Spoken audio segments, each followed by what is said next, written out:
Hey, my friends, welcome back to Fuck Fine, where we believe in living life unapologetically and on our own terms. I am your host, Kari Hurd, here with another episode filled with candid conversation and extremely inspiring insight.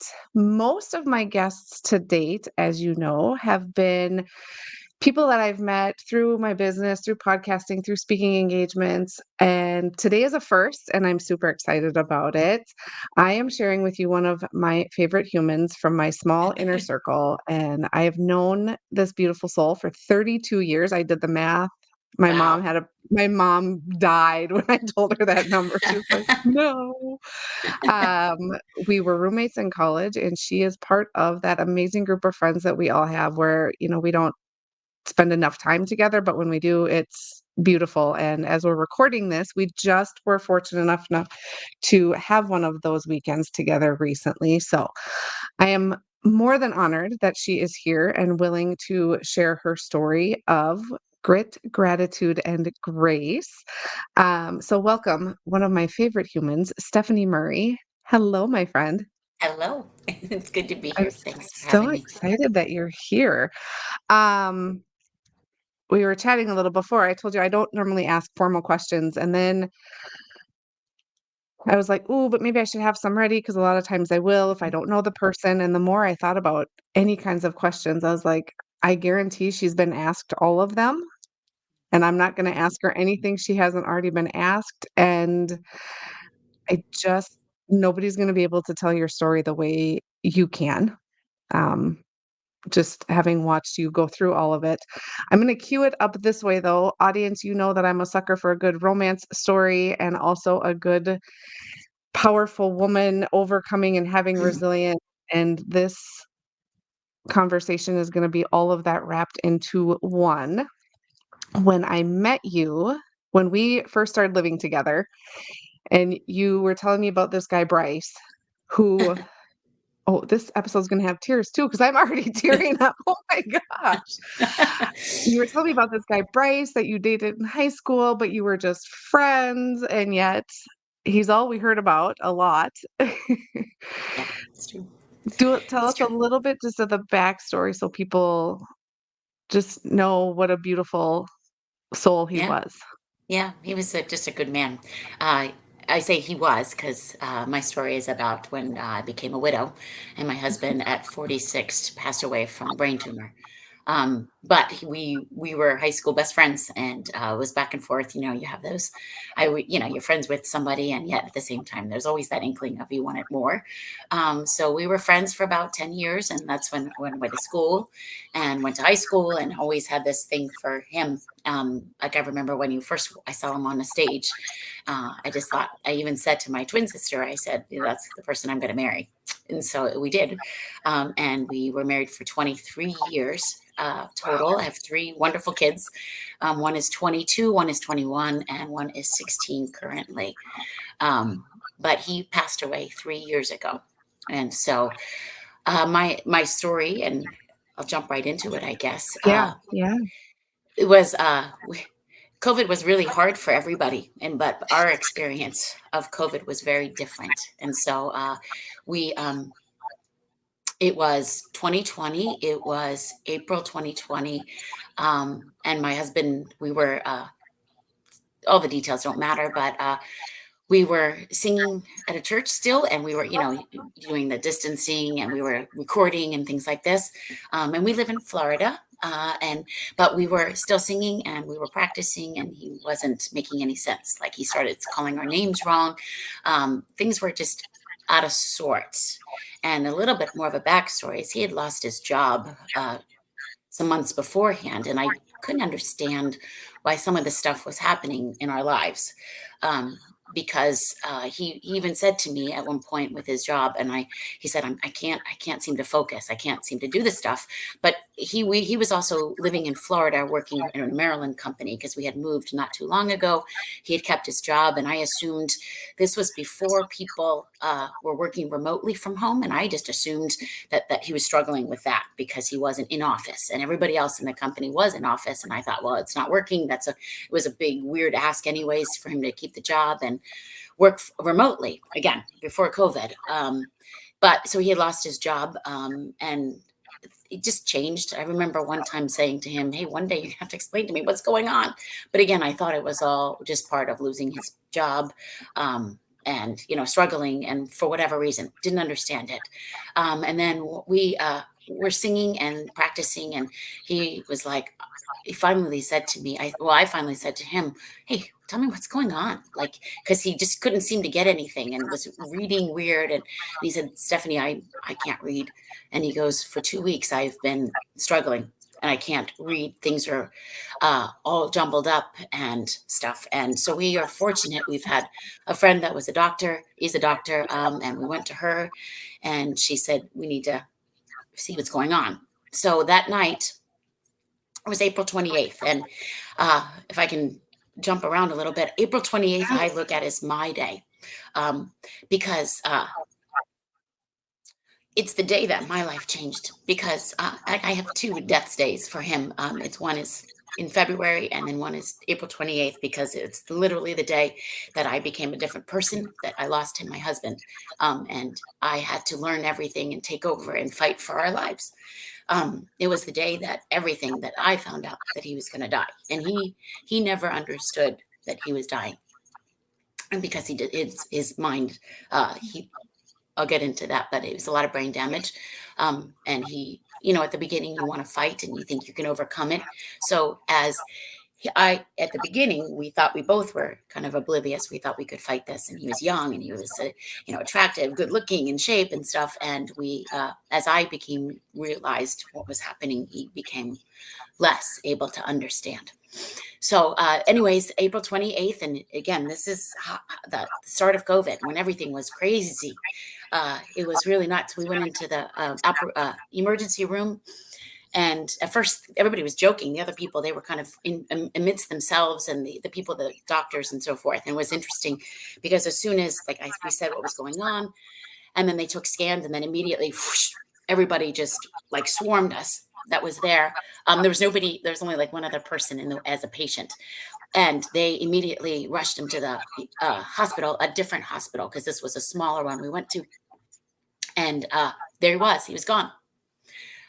And at that point, he was, like I said, he was struggling to understand things and to speak. And so he was gone for the next, I think it was 7 days. He had surgery in 2 days. The problem was, again, at this point, we weren't able to communicate. And he didn't understand and couldn't figure out how to ask when his surgery was. We figured it out, and everybody did their best. We loved the hospitals, we loved all of them. Everybody did their best, but it was just such a crazy time because I wasn't allowed to be with him. So so he had brain surgery. And afterwards, it was awful because he was in so much pain. And again, remember, we're not with each other.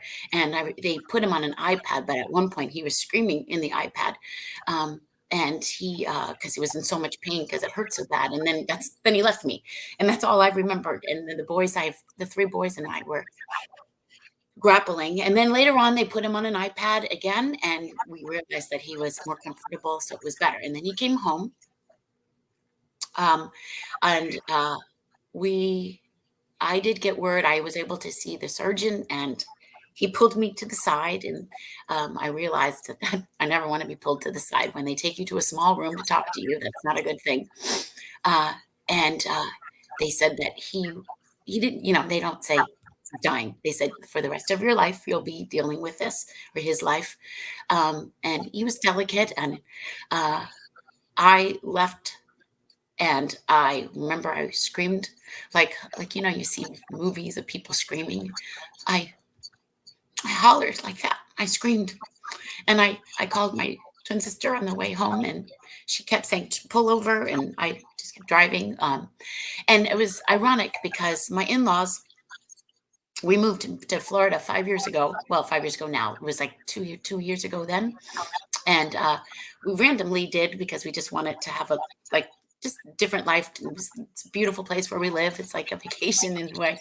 But it was just us. And then my in-laws lived in their house for about 40 years. And we never thought they would move to Florida. But the week before COVID happened, they even said they don't know what they're doing, but they just felt like they needed to move down here. So we always say that was one of those God things, because Yeah. when we were in COVID, uh, we didn't have family. We didn't have people around because people couldn't visit. I mean, everybody's isolated.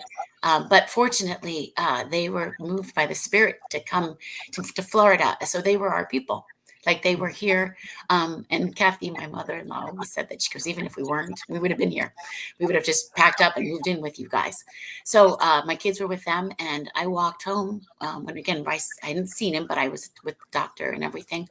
But I walked home, and I told him, and we knew that that was going to be our plight.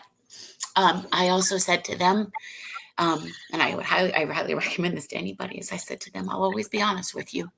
You'll never need to worry about what I'm hiding and what you don't know.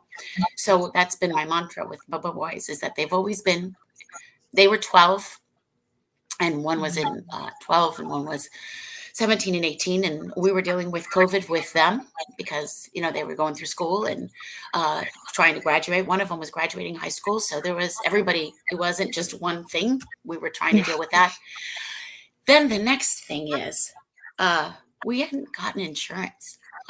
We didn't have insurance when Bryce went into the hospital. We thought we were all healthy enough, and he actually was looking at there was a position we thought he was going to get right before COVID. So we said, well, let's just hang tight. This is going to be 2 weeks. COVID will be 2 weeks. And then we'll be back, and you'll be having your job, and we'll all be good. Because they said, hey, let's get through this COVID thing, and then we'll get you on here. So we didn't have, so those first, and I was April 28th. And some of this is going to be, I don't remember all the details. So I apologize if it's not completely accurate. I can't promise everything as far as the details like this is, but I had to have insurance in 2 days, because once the new month came, everything that happened in the last month could not be covered. So in the midst of finding out that my husband was going to die, trying to deal with all of the emotions and the aloneness and the fear, and I was fighting for insurance, and I had to do all the red tape. Yeah, that And process is terrible under it the was best of awful. circumstances. It's terrible. I can't even imagine.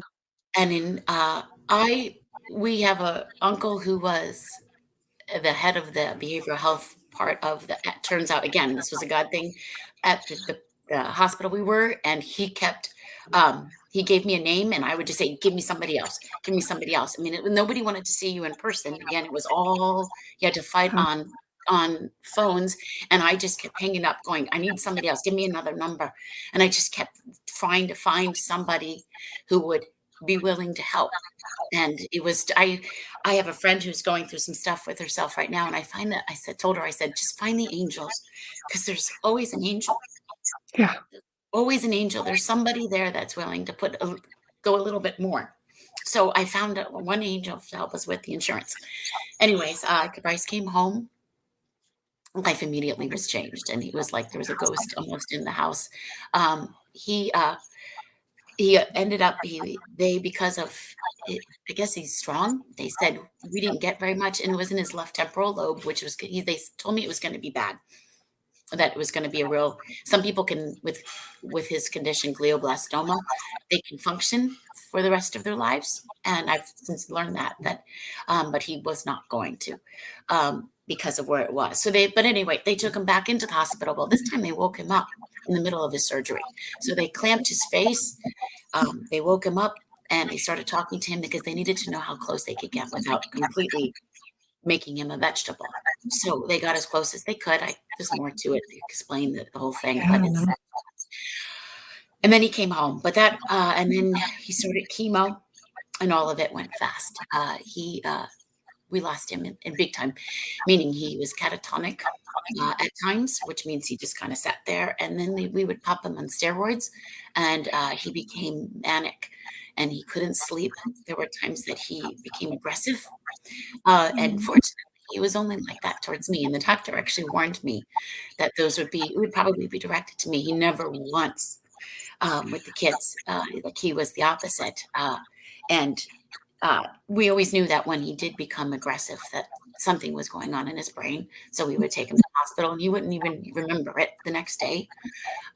He would be up late at night. There were times that he did weird things, like a lot of weird Yeah, things. I was gonna say, audience, I don't know if you can understand the severity of that, just Bryce was one of the most gentle souls. Yeah. Normal, just normal, very Yeah. even keeled, didn't yeah. We Good. wake up, he was an IT person, and he thought he knew my phone and or my computer, and he would destroy my computer. Everything was gone. There were times he even took he would take the car, I think he could drive, and we had to go chase him. Like, we had him on his GPS, and we all had to, like, my in-laws would run. Like, there were times, like, I remember running around the house, and he would be coming, trying to, I don't know what. He didn't like when I hid the keys from him because he knew, and it wasn't rational. Like, it was so many irrational stuff. The other thing that he had done when he had canceled our life insurance policy at one point, because we had $1 million that had $1 million life insurance policy, and he thought he was helping because he understood things and he didn't. And this was even before, like, even just right before diagnosis, when he was trying to figure things out and didn't understand.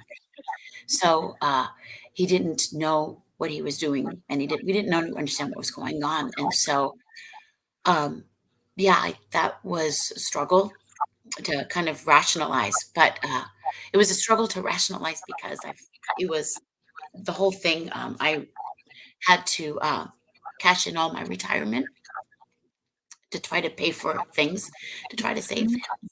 him. And we were able to get some type of insurance, but it was still expensive, and it was still this stuff. Like, we have this the angel, probably the biggest angel was this doctor who Mm. she would see Bryce, and she was in holistic care, like and she found different ways that might have worked.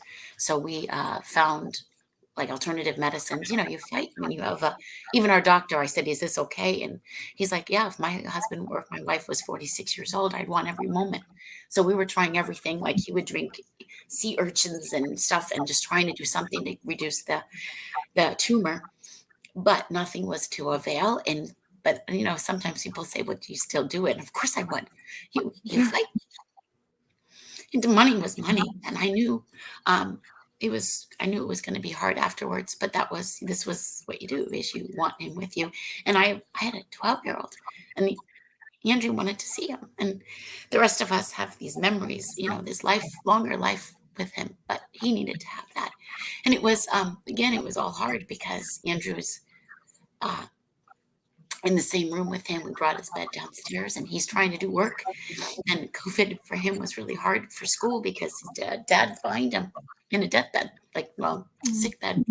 So uh, we went through a lot. There was brain bleeds, a lot of seizures, in and out of hospitals. We would call the ambulances. And again, most of the time we were by ourselves. Uh, the part that I want to make sure I say, though, is Yeah. that, like, I'm not a huge proponent for always of social media. It's not my thing. But I am amazed at how social media saved us, though, too, and gave us so much support, because uh, we constantly had people reaching out. And sometimes all I ever could respond, the boys used to tease me because my response was a heart, because it was very difficult to have to do more, because it was a lot. But I needed that. Like, I remember one of the first things I said to a number of people that had been texting me, in a close group of friends, pockets of friends. And so I said to them, just don't ever tell me how sorry you are. I don't want to hear how sorry I am. All I need you to say is you are strong and you can do this. And so it was just every once in a while, my friends would just post "you're strong" or pictures of, like, the arms and stuff.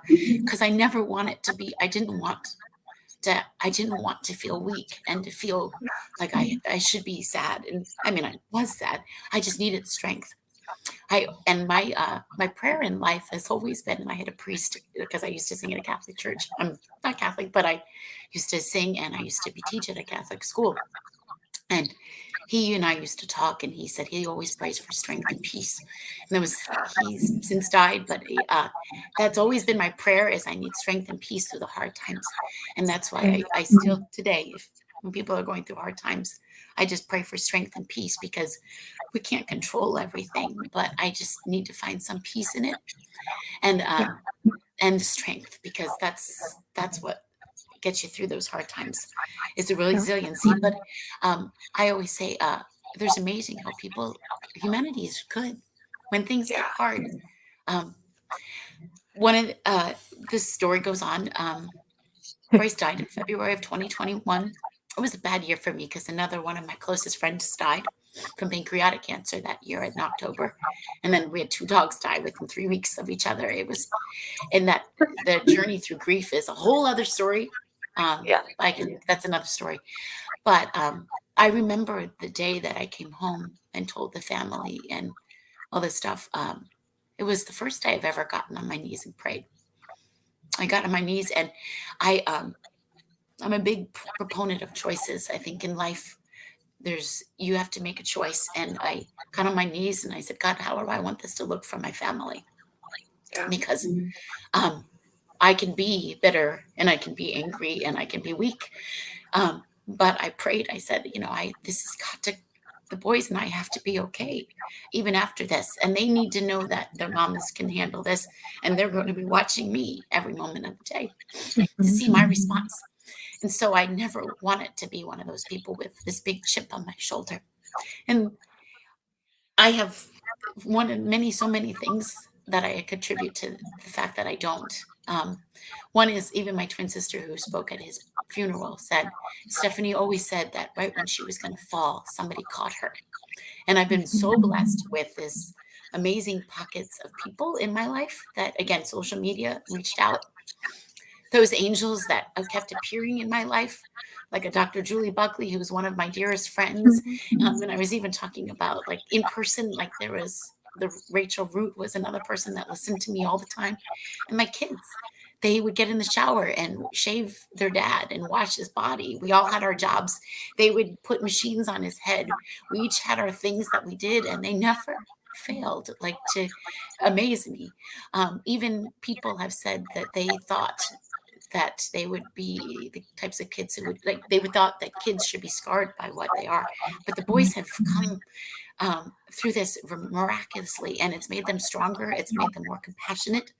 And I say to them constantly, even I think I said it to this week, because they were doing some volunteer stuff at church. And I said, we know what it's like. You give when you can, because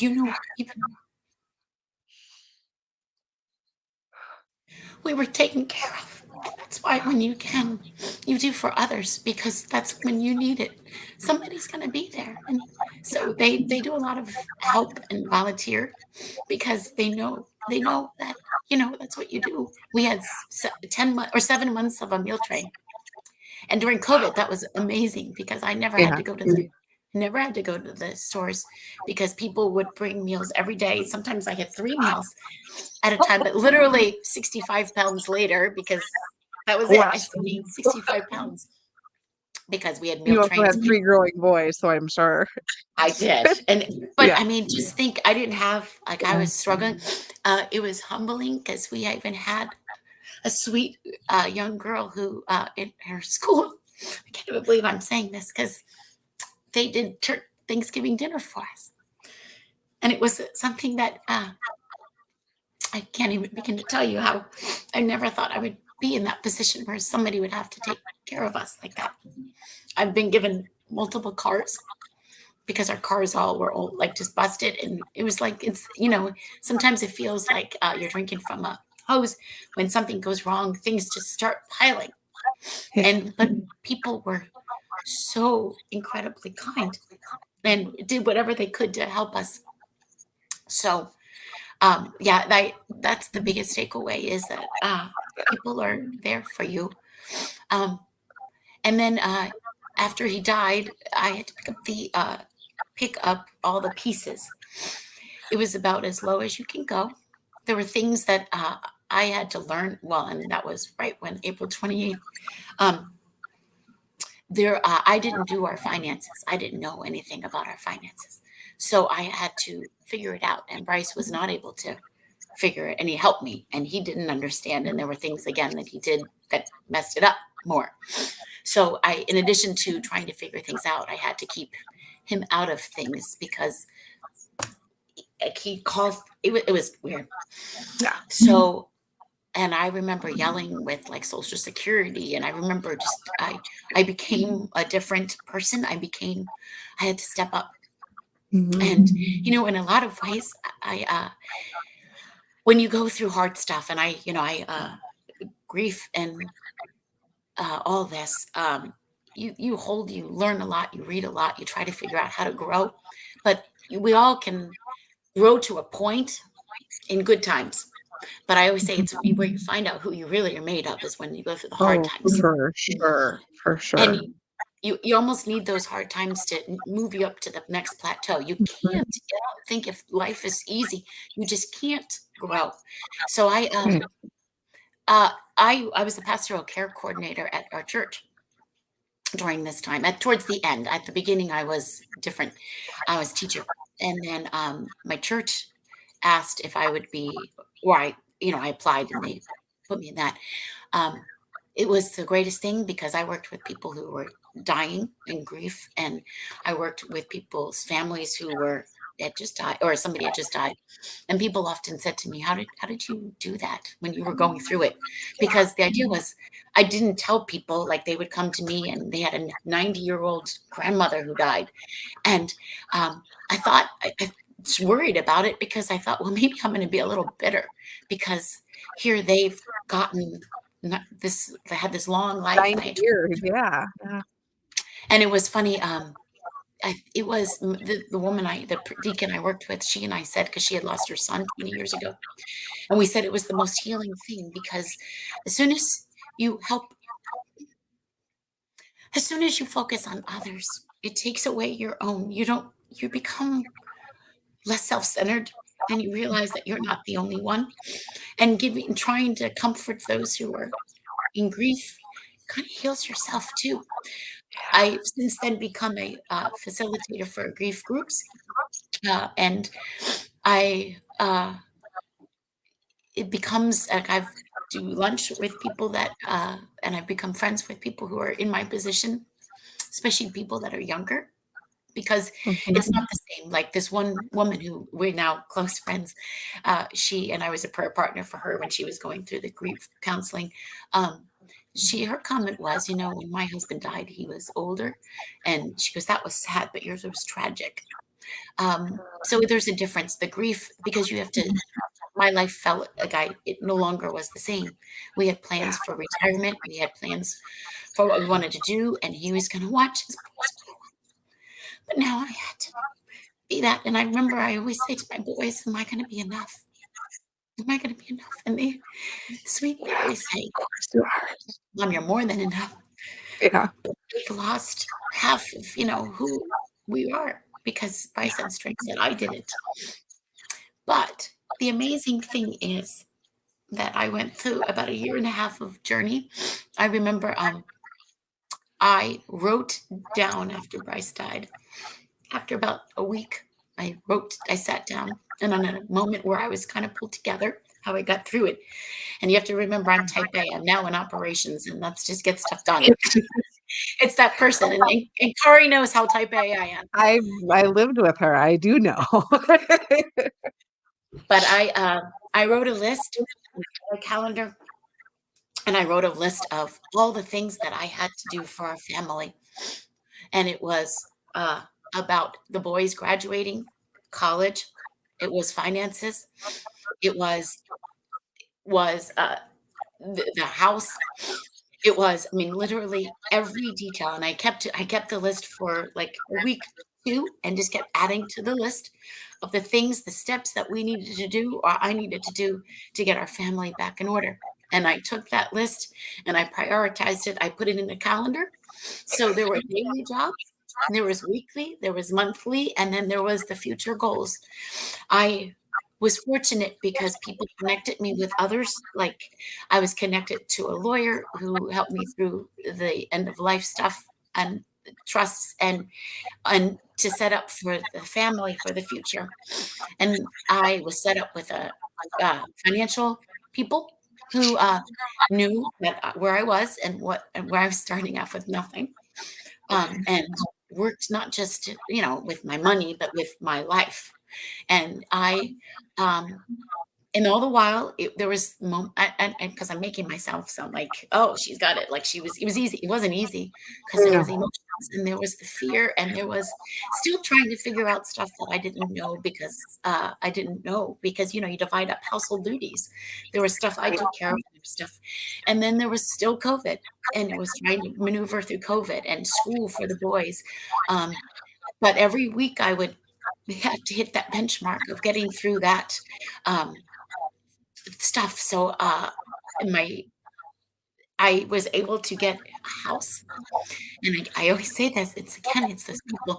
I didn't have the normal amount of money that you're supposed to have and stuff. But I called and I called and I asked who would work with me, like who would help me.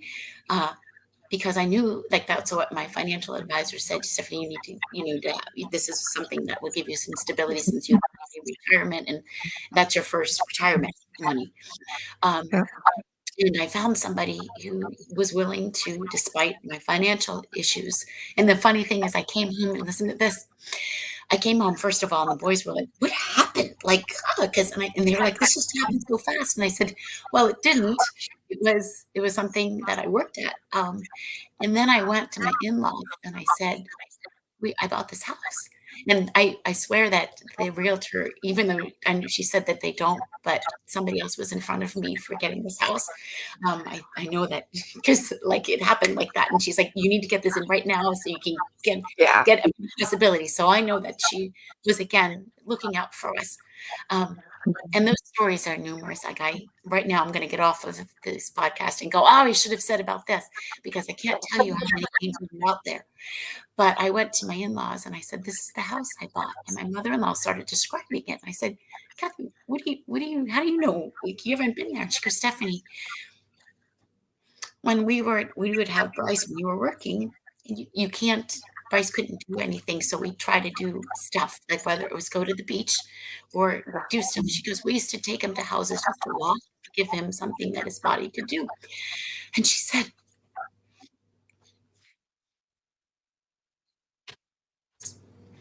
and he said, in his own way, I want to buy for Stephanie and the boys. Oh. So we all cried because we realized it was meant to be. Because I mean, truly, she was describing it. I'd only been here like once because I had to jump on it, but she knew. So yeah, it's crazy how things like that are. Yeah. We got a house, and it was about a year and a half. It was in July. I was in a volleyball thing with the boys, and it was a little bit beforehand. I started looking up, and I saw this one person that I went to church with. We sang, we had a lot in common. But I had gotten to a point, and I said, I think the boys are good, and good. We now it's time that I need to figure out what I want from the rest of my life, because I had been focused on the family up until that point, and I had been so focused on my grief. But I didn't want some people are fine with identifying as a widow for their whole life, but I didn't want that.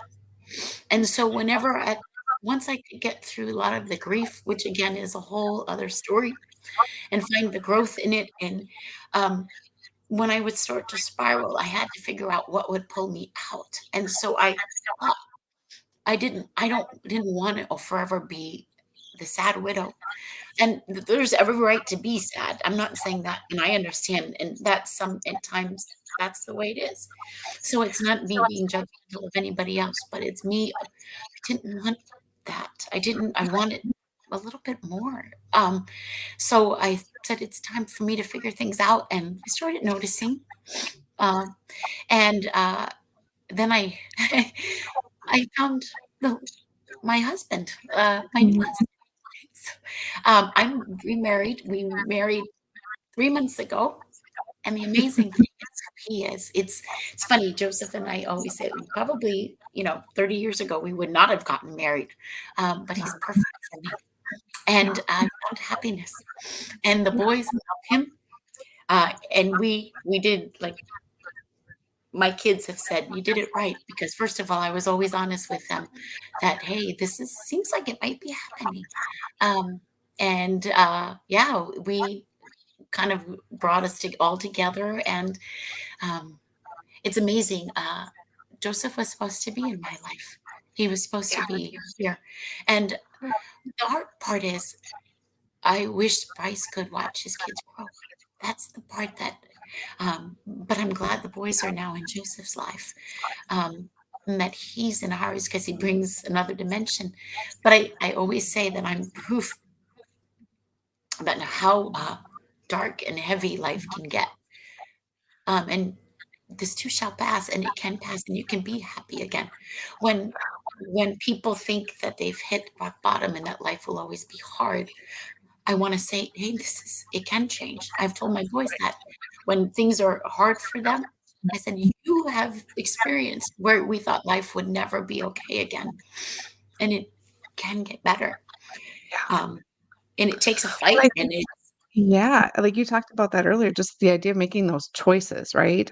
I'm a huge proponent of that, like, people often say, "I don't have a choice." You do have a choice. It might not be a good choice, you might not like the options in front of you, but you do have a choice. right.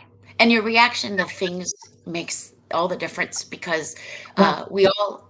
eh, I'm not the only one with a story. I'm not the only one that goes through hard times. Everybody will, and I'm right? here. If you haven't, well, I'm glad that you haven't so far, but you will. Like, it's just Yeah, what you life will. is. It Yeah, is life. It gets right. hard at times. We'll all experience some kind of death in in our lives, in our families. We'll all go through stuff. Um, and I have often said, the movies Mhm. Twilight, with the vampires. I I've know of- of them, I've never watched them, but I know of them. I've often said there's a clarity to life when you go through hard times. It's almost like that, like awakening when you can see things in a different way. I'm not the same person I was 4 years ago, 4.5 years ago. I'm not. And there's a clarity of life. I now know what watching your husband pass in front of Yeah, you, you know what you remember, you know what I was gonna is say it important. strips away all of the bullshit, right? Like, Oh, 100%. yeah, And you it see just how, yeah, yeah, you see what's important in life. You see that I don't care about money. Yes, I had to rationalize losing $1 million for a life insurance policy. But do you know what? If I had had that, I wouldn't be in this amazing church with this amazing job. I have to work. I work 60 hours a week. I have lessons. I have singing. I do choirs, and I'm a director of operations at this huge church. I work a lot. But if I didn't have to, I wouldn't have been surrounded by amazing people that supported me and loved me through this. I wouldn't have a purpose. I would be, hey, just hanging out, and I would be more wallowing because I wouldn't have to work and try to get up every morning.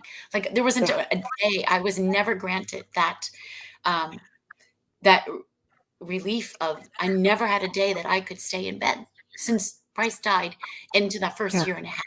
I never had a day that I was allowed to stay in bed and wallow because I because you've got had the I had yeah, children, and I had a job, and I had multiple jobs. So I had a purpose, and I had stuff that was bigger than just me. So I feel like you have choices, and I feel like if that $1 million were there, I wouldn't have probably fared as well. And that's how I've had to rationalize it. And it's funny how once you rationalize something big, you don't sweat the small stuff. And it's funny, right. even in my job, people say to me, Stephanie, you don't ever stress out about things. Whereas I mean, I used to be a stress. Kari can tell you, I used to have my moments, definitely, but now I kind of have things in perspective because I will say to people, this isn't life or death. We can all deal without certain things, like, it's not Yeah, life and death. But when you've it's okay if gone the there, gardens don't get manicured this week, right? yes, yes, like, that's not a need, that's a want. And, like, even sometimes when I leave my job and I don't have everything done, I'm like, it'll be there because nothing is. as needed. It's yeah, but you do get it, and this clarity and this why I always have said like, and someday I want to be able to write a book, not because again that I have anything that others don't have. Like there's so many people that go through hard times that have fared just as well or better than me, but it's I think that the focus, like I've said, I wanted to call it grit, gratitude, and the grace of God, because those are the things that get you through. You have to have grit, resiliency, and I even talk to my kids about that. You have to have that in life. And if I want to be with anybody, I want to be with a Corey Hurd that's in the trenches with all the grit and the resiliency, because like those are my I like to surround myself with, because those are the people that Yeah, when life gets hard, they're not giving up and they're right. not going to be falling apart. And again, there's grace. Like I get that that some people have, we all have our strengths, and I would be there for people. And but it's nice to be in the trenches with the fighters. Yeah. Um, Gratitude is huge because you need to see all the small things, the big things of the people, the angels that are around you, and how you're blessed.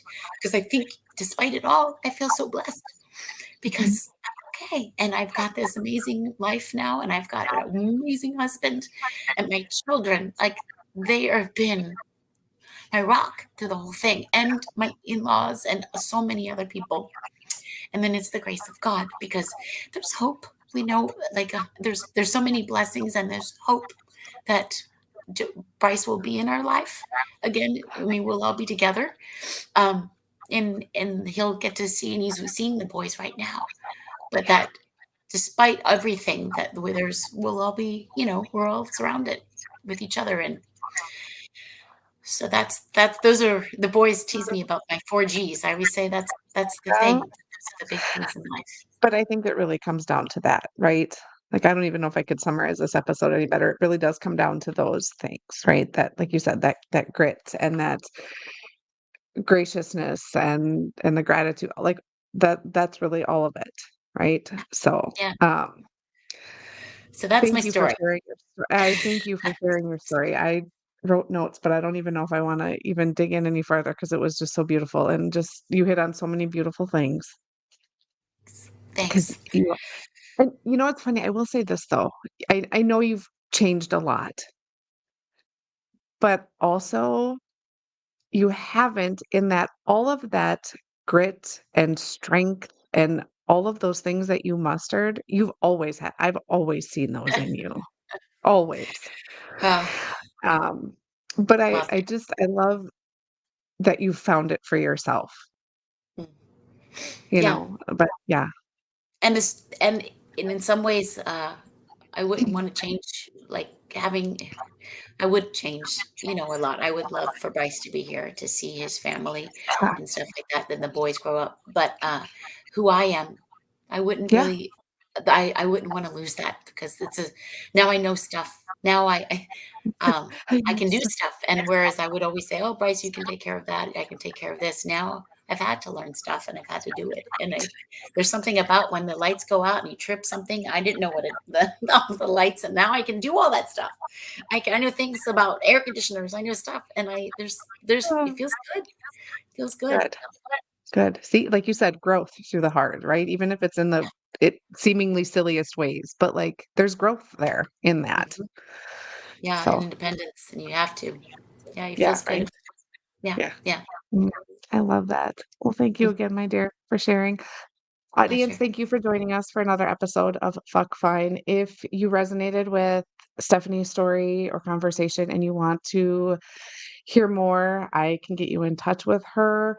Don't forget to like, subscribe, rate, review, all the things for the episode and the podcast as a whole. You can follow us over on Instagram. It's at Fuck Fine Podcast with some underscores in there. My friend, thank you again. Thank you. Thanks. Thanks, everybody.